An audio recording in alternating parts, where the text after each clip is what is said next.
This is Chris with Computer Comforts here live at InfoComm. We're showing off our new PowerLift electronics bay, XL Molle version. And this is a completely electric height adjustable table, up and down.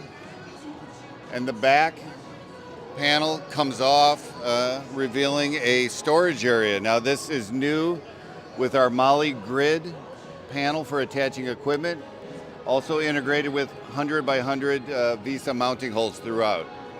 So it's a nice option to add 3U of rack space internally if you don't have a lot of rack mount equipment in the product.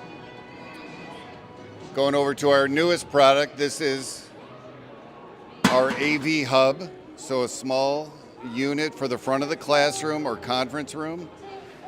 And it has a removable panel, has options for louvers, perforation. So in this product, on each end we have 4U of rack space and dual fans top and bottom. So a simple, small footprint unit to put your technology in.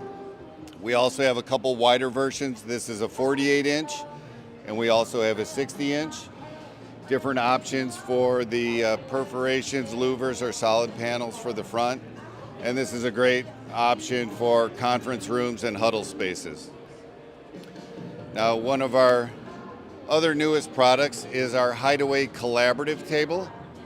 So this one here, it's been a patented design for 20 years, 25 years, and we've incorporated a dual monitor mount for inside the table. So a great solution for dual displays and collaborative environments. We can incorporate a variety of different power interfaces into the top. And the collaborative table itself comes in a variety of shapes, sizes for different student account. Thank you very much. And our website, computercomforts.com. Please come and visit us.